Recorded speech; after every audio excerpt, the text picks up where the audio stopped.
Je suis Pierre et j'ai travaillé sur la transcription typographique des hiéroglyphes égyptiens.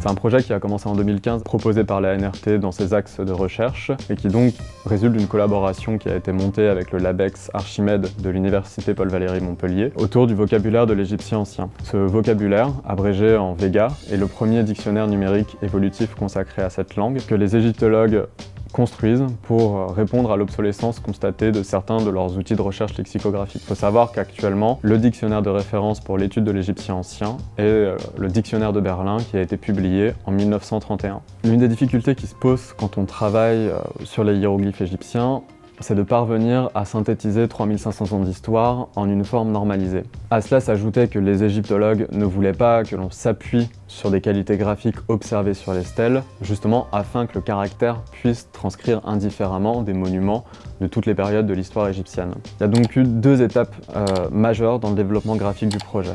La première qui a été une série de découpages permettant de prélever sur les sources paléographiques directement la silhouette des signes, avec une longue série d'explorations qui m'a permis d'arriver à cette conclusion qu'il fallait travailler en découpant directement la silhouette. Mais là déjà on voit la difficulté qu'il va y avoir à normaliser un tel signe, même s'il y a déjà des proportions et une certaine occupation du carré qui se dégage.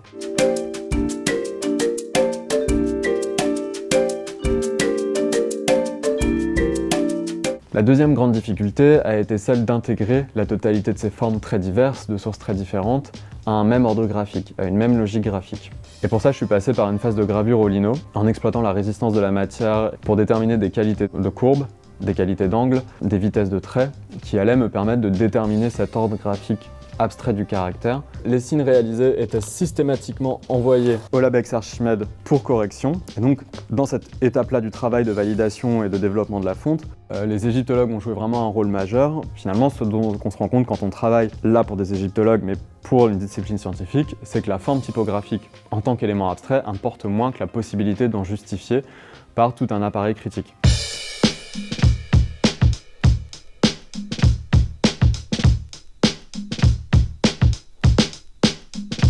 Donc le travail s'est poursuivi au-delà de mon cycle d'études à la NRT et a permis d'aboutir quelques 860 signes hiéroglyphiques. Donc aujourd'hui, je suis en 3e année de thèse de doctorat, toujours à partir de ce projet, où j'essaye d'évaluer l'influence des caractères hiéroglyphiques sur la construction du discours scientifique en égyptologie. Donc cette thèse devrait voir son aboutissement dans 1 an. Et la suite est encore un vaste champ des possibles, aussi bien tourné vers la recherche que vers un retour à la forme et au travail de graphisme.